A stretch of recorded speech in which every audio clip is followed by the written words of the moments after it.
From its rallying cry during the general and regional elections of May 2015 to the presentation of its third consecutive budget, there has been one salient message of the APNU-AFC government to the general public. This government has assured all Guyanese, but most especially our women, youth, children and senior citizens, that it will work towards ensuring that they all enjoy a good life.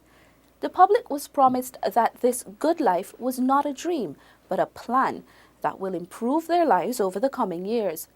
This week on Guyana 411, we look at how the government delivered on its promise of the good life to Guyanese in 2016. I'm your host, Tiffany Rojas. Please stay tuned.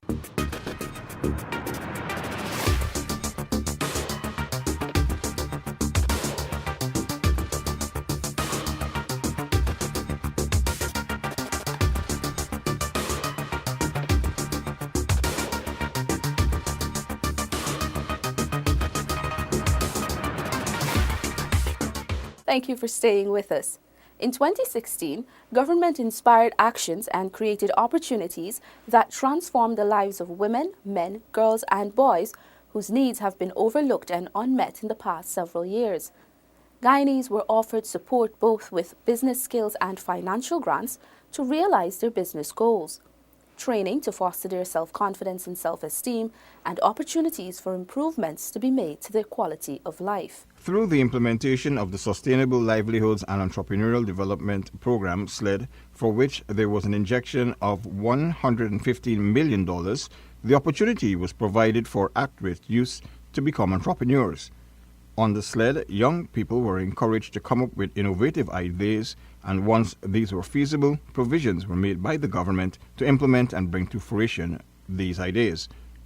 This provision was critical to mapping a fresh start for over 200 youths in 2016, including former gang member Akeem Williams. I actually got the vision from working at a call center. So honey being around at the time in my house came to my mind, why shouldn't I sell honey at the call center? But at the time I didn't have the sufficient funds to actually get everything that I wanted to, but I did the training after being told by my uncle about it. And this is me now with a very nice product that is very healthy, unique in design, since this is my label and not anybody else's. And just looking to help people to go the healthy way. I was bad, I would say, in the eyes of many. I was doing a lot of bad things, like a gang I was a part of and stuff like that. But I did a course in electrical installation that I didn't get to follow through either. So this guy actually gave me the opportunity to earn a certificate, that actually has value in the eyes of people, so as to make a living. Poultry, because that's a demand on markets. Mostly everybody would like to have chicken or want to eat chicken on a regular basis, so I say it's a demand on market. And where I'm living, we do have persons on a large scale, but I'm doing for persons mainly who would want to buy only like a 1 or a 2 or a 3 or 4 and not on a large scale something. I feel that's the best thing for any and everybody, because you wouldn't have to work under anybody and follow anybody rules and regulations. You just be your own boss and live up to your own standards. In 2016, government also invested in the entrepreneurial idea that was engendered in the minds of many of our female single parents. Through the Women of Worth or WOW program, the government provided the opportunity for hundreds of single female parents to access loans to engage in activities such as vending of groceries, clothes, confectionery, food, and snacks. For beneficiaries such as Althea Stacy Hollingsworth and single parent Michelle Jones, the WOW support was key to making their small businesses more competitive in 2016. I had certain things that I could not afford to buy, like the customer wanted, and since I received the loan, I could buy like bag of milk, flour, sugar, and add a lot of things to the shop. It helped me a lot to like buy more stuff so that I can get a lot more customers, so that it would make it easier for me to afford things for my children. It has benefited me a lot. We have improved on our stocks that we sell on a normal basis. Other small and micro entrepreneurs in 2016 accessed government grants and loan programs to fund their dreams of owning their own businesses. Beneficiaries included Luano Pierre and Devana Sukraj. The two are recipients of the government's Micro and Small Enterprise Development Grant, which is made available through the Ministry of Business. I applied for a loan with a small interest loan, and I was able to get it. And we were able to put in the grooming parlor and actually move here because this wasn't the first thought to do this in the mall. And so I decided to venture out, and it was just supposed to be grooming alone. And then I decided, no, I'll just put in some pet products, livestock products, some livestock equipment, cater for additional, just not dogs and cats, but birds and turtles. I have here a pet shop and grooming parlor. It's the grooming parlor is probably, I would say, it is the first of its type in Guyana. We do bathing and haircuts, hairstyles. Even though it's just making the pets look nice, it also is looking at the overall health of the animal. So it's just not, maybe the owners may miss some things while we could be able to look at it closely, see maybe the condition of the skin, if they have ticks, fleas, any parasites, so even lumps in the skin. And then we can make that be known to the owner, advise them to take the animal to the veterinarian. There's certain things material in terms of tools, important role for the work because this make work easier, the tools. For example, this is one of it, right? This here, so is for sizes now. This could give you a different size. When the slippers is already set up, you put this inside and you get the measurement. When you get the measurement, now that is the fit, so it make work easy. Before I even got this here, so in the different sizes, so what I had to do is to use an extension all the time, and it's be a little difficult because you got to know how to adjust directly. You understand? But this here, so now is size to fit. This business directly dealing with leather. I strictly manufacture things directly with leather, and mostly producing by handmade. Because as you could see here, so these things here, what I'm doing here at, this is handmade, this is not on machine. So people obviously just think it's machine, but when you tell them no, it's handmade. Every design and everything that is on it here was done by hand. Other new measures introduced in 2016 which have had a transformative effect on the lives of Guyanese include the People of Worth Entrepreneurial Resources Loan Program, or POWER, which was specifically geared at assisting fathers to take on the responsibility of that leadership role within the home by startup income-generating projects. Meanwhile, women's groups in Regions 1 and 8 benefited from a $4 million grant following a Ministry of Indigenous Peoples Affairs initiative. One grant funded a poultry farm in Region 1, and another completed a craft shop in Region 8. 20 women from Monkey Mountain were also supported with small grants for the planting of kitchen gardens. The provisions of loans valued at $50,000 for the women allowed them to cultivate these gardens to support the school's hot meals program in their community.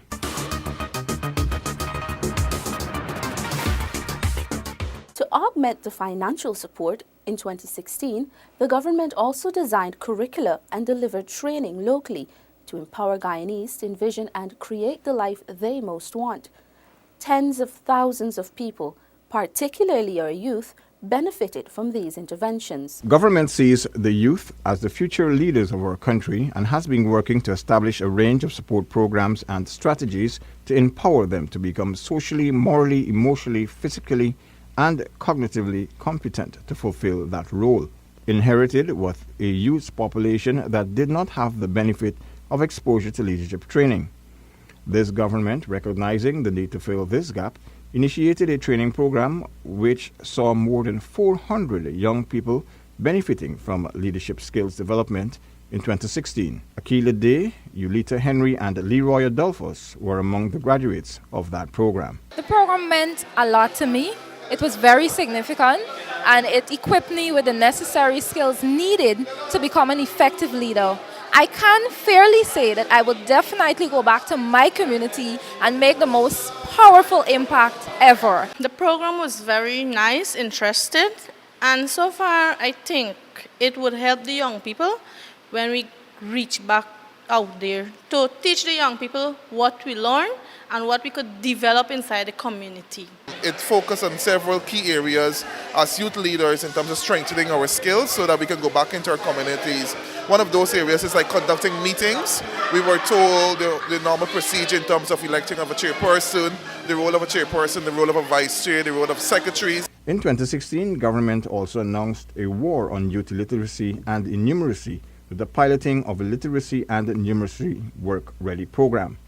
Since the commencement of this training program, 33 young people from 13 communities have successfully been trained as instructors. Presidential Advisor on Youth Empowerment, Aubrey Norton, explains that next year, these instructors will begin the process of training other young people in their communities. The aim is to create a core of young people who are interested in literacy and numeracy. And that's why we're calling it Each One, Teach One. We're calling it Each One, Teach One. So when we would have trained them, they will go out and train people. And we hope to have the others training so that if it catches on to the society and each one of us could train one who is not literate, then we can produce a literate society. Recognizing that many young people in our society have not been able to acquire passes in 5 subjects at CXC, including mathematics and English, in 2016, the government also began a pilot night school project. This was done in 3 communities, Sophia, North Rhineveld, and Soesdijk. Presidential Advisor on Youth Empowerment, Aubrey Norton, explains. So these night schools, most of them begin with 20 and 30 persons and went up in no time to about 100 in each case. Now, we had to compartmentalize them, identify those who are ready to do CXC this year. And in each one of them, more than 30 persons have signed up to do the CXC. And the others we are preparing for the next year. 2016 also saw the training of youths to develop and manage their own small businesses. 22 youths benefited from this 5-week intervention that covered areas such as income and expenses and budgeting, financial responsibility, credit and debt issues, decision-making and action planning. Graduates Esther Innes and Kibwe Copeland talk about the takeaway from the training. The aim of the program is to educate the young people of Guyana about small business and financial literacy, because with the economy that we have, because it's growing rapidly at this stage, not all persons the government will be able to provide employment for. And as such, they would have created innovative ways to teach us about small business and financial literacy so that we can branch out into our own business, thus providing wealth for ourselves as well as other young people and persons of Guyana. Definitely, I know that in order to succeed as an entrepreneur, I need to be very hardworking, dedicated, and I must be vibrant because I must have passion about the business that I want to go into, and I also understand the importance of not quitting. So has to fight against every tie that I come up against. My experience with this training was, it was very informative. I must say, even though being a part of business or even in normal living, dealing with money and financing yourself, I think I took a lot information, a lot of different things from this training program. The persons who facilitated us, the information they brought, and all information like credit bureau and certain things that I was not aware of, I was aware of this training program. It was a packed 5 weeks. I think even though it was only 3 days a week, it was full, and I think I have much more to take back into doing whatever I have to do concerning business and, of course, my own money management. So I think it was a very good course. Meanwhile, other young people were trained and equipped to tap into the growing international market for agro-processing produce. Kelshine Griffith and Paul Phillips are among 15 youths from across Guyana that completed one of the 4-day agro-processing training programs. The training was facilitated at the Guyana School of Agriculture, GSA, at Monrepo on the east coast of Demerara. I have my own kitchen garden, and to know that you can actually take things that you would normally, alright, if you leave it for a couple of days, you can throw it away. You could actually process it and make a new product also. So it could last a longer time. We have organizations in our community and willing to share with them what I've learned and put these things what I've learned into practice. In 2016, our teenage mothers were also provided with a platform whereby they can become fully reintegrated into society. Capacity building training was provided to 30 adolescent mothers from Yarro Cabra Region 4 as part of equipping them to become independent and viable productive members of society. The intervention was also geared towards a larger agenda of reintegrating these adolescent mothers into the school system. Most importantly, in the last year, an assessment of all training entities that fall within the Department of Culture, Youth and Sport was done to reorganize the various facilities to reach expected outcomes, eliminate duplication, inefficiencies, and of course, increase institutional capacity. In the hinterland, the first phase of training of over 3,000 youths under the Hinterland Empowerment and Youth Service Program, HAYS, began. The program exposed participants to capacity building, life skills, entrepreneurship, vocational skills, and concentrated language experience. Renata Ignatius and Leroy McCalmont are among the hundreds of beneficiaries of the program. They believe that the training being provided will improve their lives. So with this here now and this entrepreneurial skills, it's kind of like a boost for me because it's going to teach me how I can go about doing this. And the capacity building also tells you about budgeting, saving, and the CLE tells you about the personal information about yourself. You know, how to carry yourself, what you can do, what you don't know to do, how you can gain access to certain things. So I've enrolled in this thing to better my life, and also I know that I would be an asset in this community. I always wanted to do more with my life, and I joined this program so that I can elevate myself to become an entrepreneur. I wanted to seek employment with the company, but then after I realized that, while here, I'm learning to become an entrepreneur, to own my own business. So what I will try to do is to go into my own business, create my own welding shop. Additionally, in 2016, there were supports for the Bina Hill Institute in Region 9 for major rehabilitation works and the provision of beds for the dormitory in addition to more electrical installations being done. This institution, which is offering training programs similar to the Haynes program, was able to double its intake of students from Region 1, 7, 8, and 9 due to this intervention.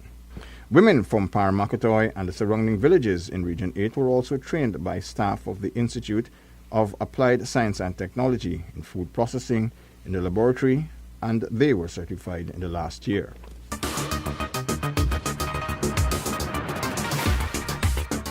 The government's empowerment interventions in 2016 also touched on other critical categories. Whilst government provides services like education, health, security, infrastructure, electricity, water and housing, key to actually delivering these services to the people are our public servants. And this is why, in delivering the good life to the public in 2016, the government moved to not only improve the remuneration of our public servants, but also provide them with training to increase their capacity and capability to deliver government services to its citizens.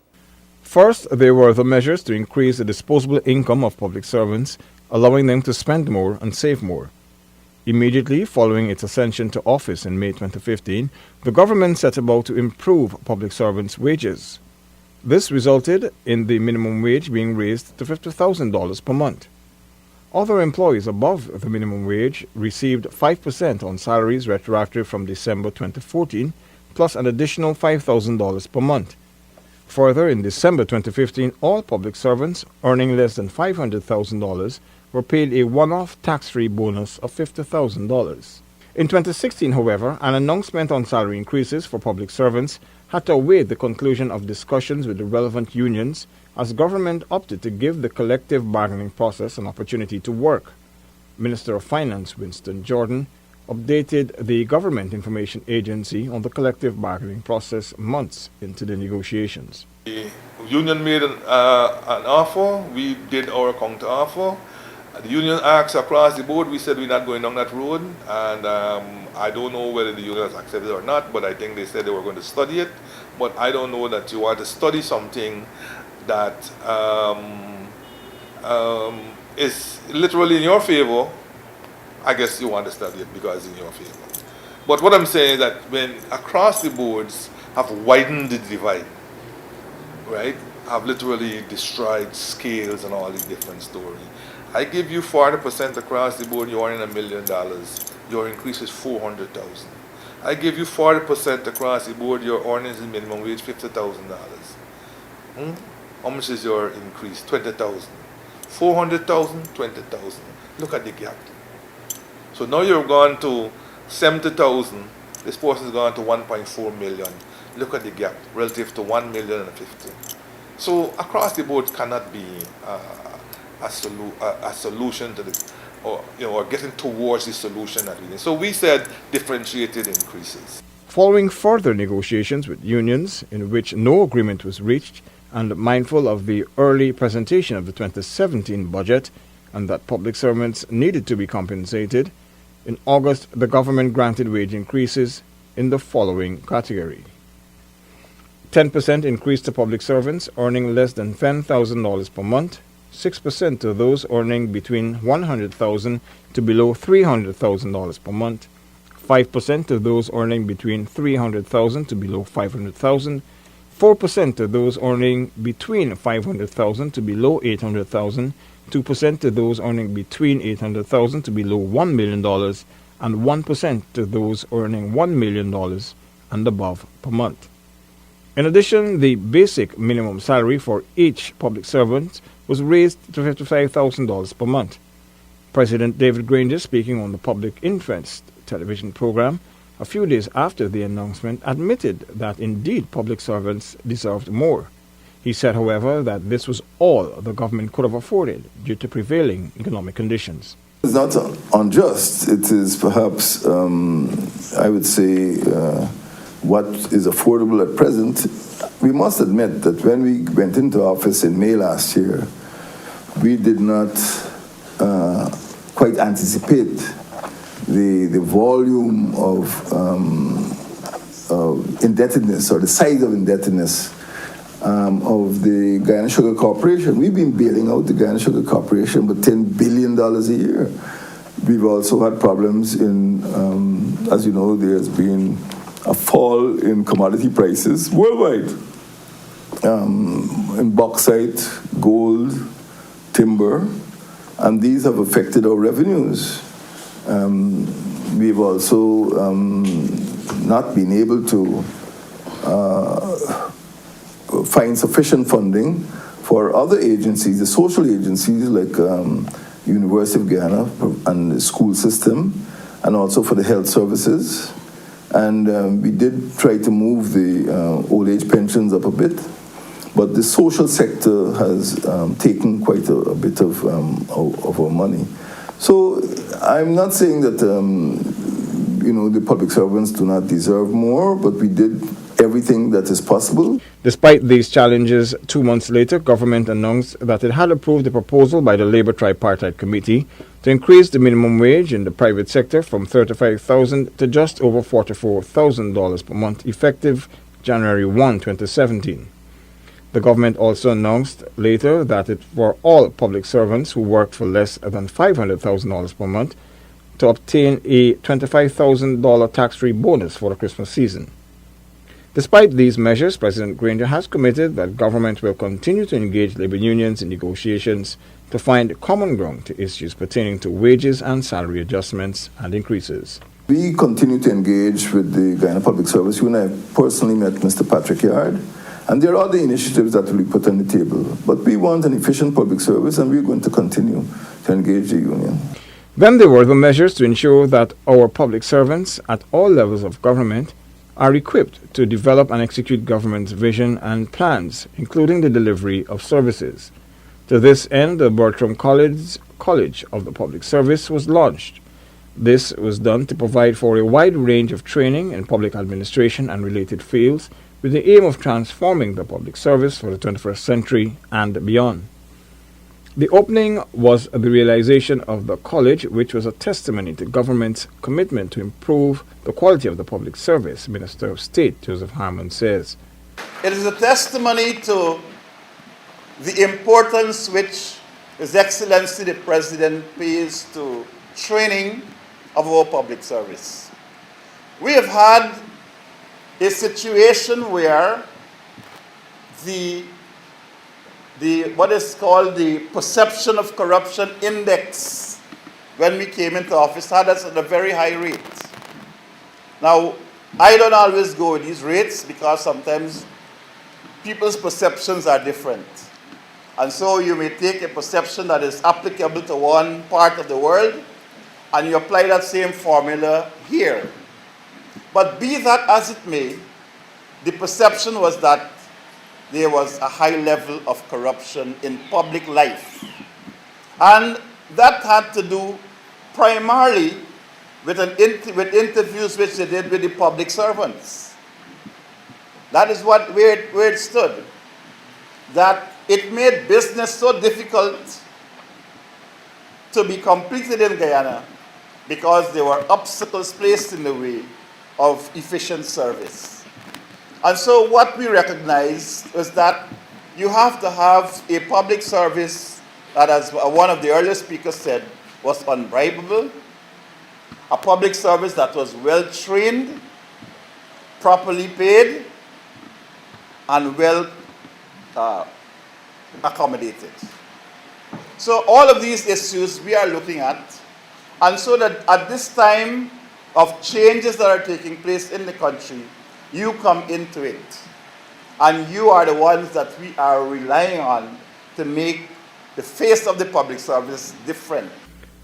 Through the college and several other mechanisms, including seminars and workshops in 2016, government was able to successfully train hundreds of public servants to deliver more efficiently and effectively government services to the people. It should also be noted that some public servants also benefited from training in the areas of Spanish and Chinese languages under the auspices of the Ministry of Foreign Affairs. Finally, there were the efforts to ensure that public servants' rights were protected. Minister within the Ministry of Social Protection with responsibility for labor, Keith Scott, explains that the ministry responded to a total of 1,331 complaints of unfair labor practices. We have insisted that our policy is that we have to visit all employers on a round-robin basis. We have also increased our visits in terms of not only labor laws, but occupational health and safety laws. And we even look in terms of whether employers are paying their NIS correctly, because there's a collaboration between NIS and us. So we are doing our things, but there's no longer that issue of we have to be like bad men. We are there in terms of the proper, respectful approach, but we are getting results. In 2016, government also worked to ensure that overseas companies adhere to the labor regulations as it strives to protect the rights of workers at all levels.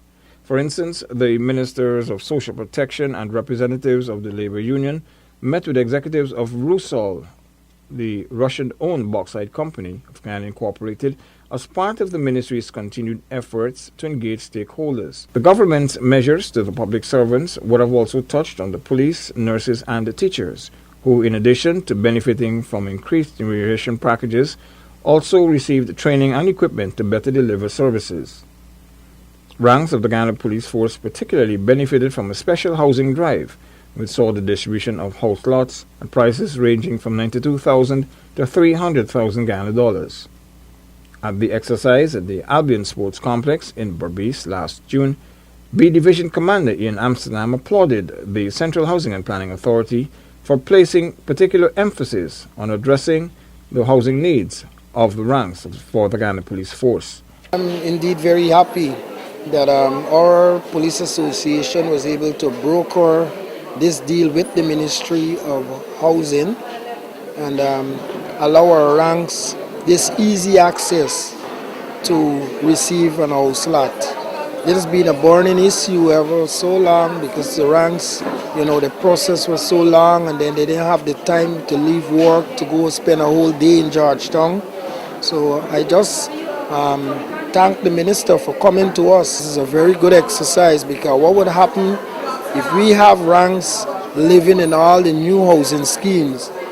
That is going to be also a security benefit to the ranks and to the police force because they'll be able to provide some amount of security to the neighborhoods or housing schemes that they're going to be living in. Leroy Carroll and Sherwin Rose are among those close to 100 Eagle ranks of the Guyana Police Force stationed within Region 3 who also benefited from the land allocation exercise at the Lenora police station. It feels great getting through because I've applied for since 2014, and it feels great knowing that we were given this opportunity to actually get through with our house land at such a fast period too. So that it really feels great. So I must express gratitude to the to the entire Ministry of Housing, and especially the Minister for taking the time out to express such a program or such a package to us.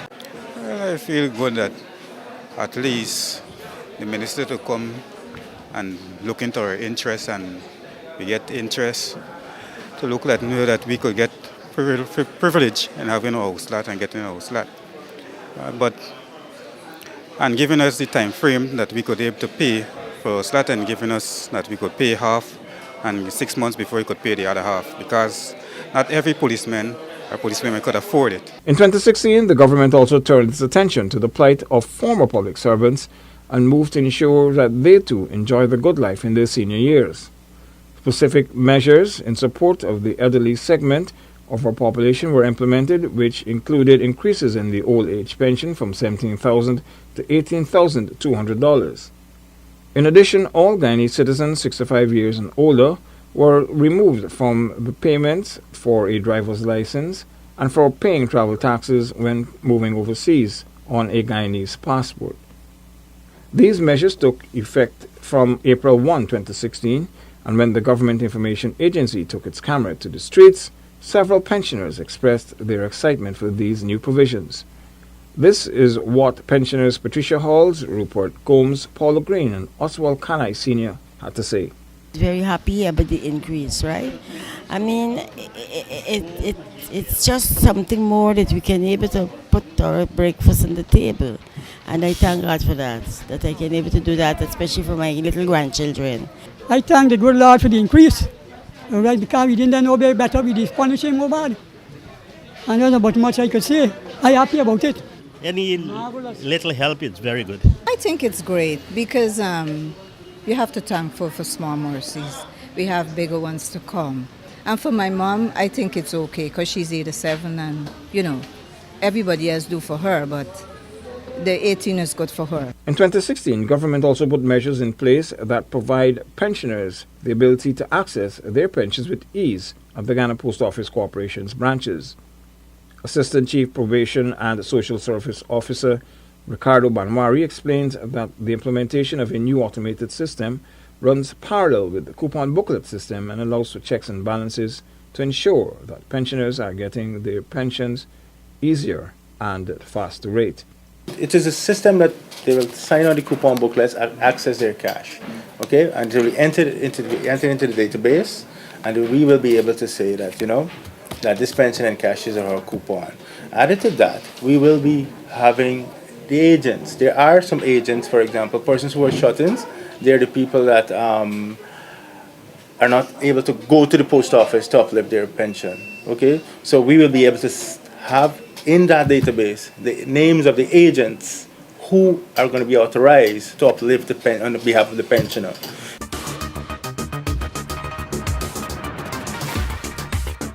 In 2016, the good life was not only delivered to the public servants, but also to our laborers in the factories, the industries, and the fields, whose hands are critical in helping towards the building of a better Guyana. They, too, benefited from government's social and economic improvement measures. This is how the good life was brought to this category of workers. Agriculture remains a priority area for addressing problems of unemployment, poverty alleviation, and for fostering economic development. This is why in 2016, government highlighted its commitment to the sector and to persons involved. The National Drainage and Irrigation Authority, the NDIA, improved drainage for farmers and residents of Barnwell North, Mocha. This is a farming community of more than 400 residents. For many years, they have complained of poor drainage, which forced them to abandon traditional farmlands. In 2016, however, the NDIA undertook drainage and irrigation works valued in excess of $1 million per month to bring relief to them. Chairman of Barnwell North Farmers Group, David Samuel Joyce, says the intervention was good news for the community. We start seeing greater emphasis since the new administration coming to power. At least most of the dams are already blocked up and so on. They gave bulldozer The board also clear at least about, I would say about 14 or 15 dams clear, so that farmers who they abandon the place could at least get a chance to come back and start doing the farming. The area consists of the Barmenard area consists of small farmers on 1 acre plot. Most of the farmers are mostly cash farmers. Just we talking about plantain, cassavas and so on. And we have a lot of guava and mangoes and so on. And a lot of people also do chicken, swine and cows and so on. In 2016, Canal Number 1 and Baggotsville also got pump stations and sluices, and the Trafalgar Pump in Region 5 East Berbice was repaired after years of neglect. These actions brought much relief to the farmers and residents. More than 70 farmers received land leases through the Mahaica-Maikonia Bari Agricultural Development Authority, the MMA-ADA.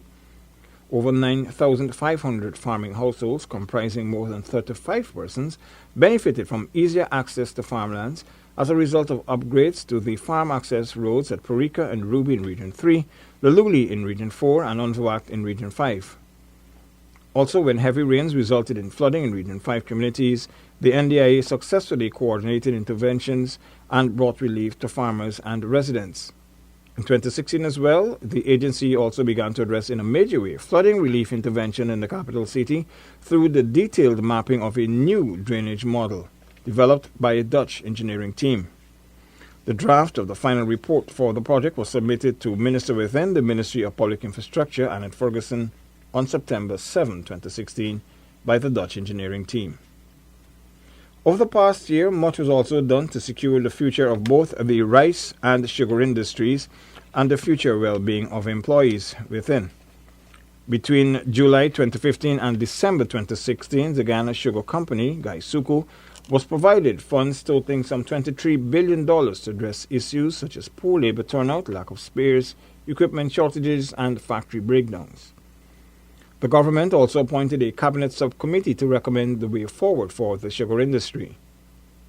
These recommendations will be presented to cabinet for due consideration before the end of the year, with a view to implementation in 2017. Minister of State Joseph Harmon explains what is expected after consultations with stakeholders. We have said here last week when I related what the 5-point strategy was, that part of it includes the consultation with stakeholders. We consider the unions to be a very, very important stakeholder in this industry, and we will never leave them out of the consideration about the future of sugar in this country. In 2016, government also continued to support the rice industry to access new trading partners. This followed the collapse of the lucrative Venezuelan rice market. In an interview with Gina during the year, General Manager of the Ghana Rice Development Board, Nizam Hassan, spelled out how the Ministry of Agriculture and other stakeholders were working to obtain better prices for local rice. We're talking to various persons and companies whose interest in our rice and rice products. You do know that some of our buyers have said to us the quality, the taste of Guyana's rice, is different, and that also is used as a marketing tool in those countries. The resource station at Burma in 2016 also continued to work assiduously to improve rice lines being offered to farmers. For farmers involved in other agricultural crops in 2016, a farmers established at Ketu to demonstrate commercial agricultural production. A similar facility was also constructed at Camarang, from which farmers were able to access technical and advisory services. Additionally, a roadmap for the coconut industry was finalized in 2016 to further catapult this important commodity. The sum of $49 million was spent on the acquisition of chemicals to treat palms affected by the red palm mite. This is an ongoing exercise, and to date it has benefited more than 1,400 farmers.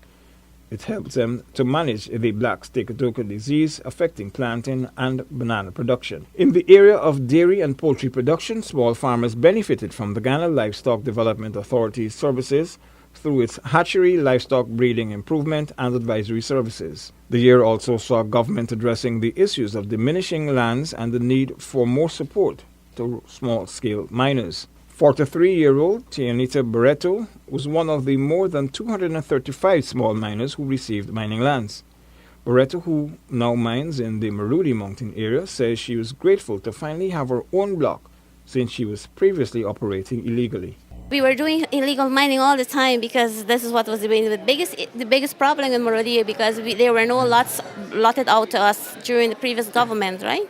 It's only now that in this government, this present government that we are having now, only this government have been looking at us small miners, right? So now we have been able now to get our own blocks, and that we'll be moving on to or going into now. I have children. I have 5 children, which I had 2 at that time was going to the government scholarship in Georgetown, and I had to work to maintain them there in Georgetown. Whereas my son has finished now, he has been going to the President's College in Georgetown, and successfully, because I have been helping him financially, he has been successfully at his CXC examination, and now he's in the university, and I continue to help him through the mining that we are doing right now. Government also addressed concerns of miners through several outreaches. In one instance, the Minister of Natural Resources, Raphael Trotman, met with the miners of Marudi Region 9 in the presence of Canadian company representatives from Romanex, Guyana. This was to lessen the mistrust that still lingers between the two parties. Later in 2016, the small-scale miners in the Marudi mountain area were also afforded the use of machinery from Romanex, Guyana to help increase their recovery rates. Government, as part of efforts to bolster the safety and viability of miners in 2016, also began moves to certify miners through a competent authority. Minister of Natural Resources, Raphael Trotman, explains that mining and training will be done in key areas. We've seen a high incidence as well of persons, they borrow monies from banks or micro institutions like iPad. They take an excavator on concession, and then after about 4 or 5 payments, they are unable to. And some of this has to do, of course, with a downturn in the commodity prices, but I think it also has to do, to a large extent, with them not having training in basic accounting and understanding how to run a business, how to plan, how to put aside for depreciation, how to ensure that, what bills are paid first and so forth. The last year also saw self-employed citizens, including taxi and minibus drivers and other operators, getting an economic benefit from improvements brought to roads. The reconstruction and rehabilitation of miscellaneous and urban roads in regions 2, 3, 4, 5, 6, and 10 would have resulted in less wear and tear to vehicles and consequently less replacement of parts and spares. In every way, the good life was delivered to all Guyanese in 2016, whether it was for our children who benefited from the interventions in the education sector, through the support services offered with school uniform vouchers, the distribution of footwear and boats and bicycles, or whether it was the parents who benefited from the new maternity wing at the OBGYN unit at the Georgetown Public Hospital Corporation, or the over 45,300 residents in the more than 43 communities who for the first time received potable water. Then there were the thousands of Guyanese in the 9 municipalities and 71 neighborhood democratic councils across the country who for the first time in years are benefiting from enhanced clean community spaces due to the fact that they were provided with the opportunity to cast their ballots at polling stations in the country's first local government elections for more than 22 years. The good life was indeed delivered to all Guyanese.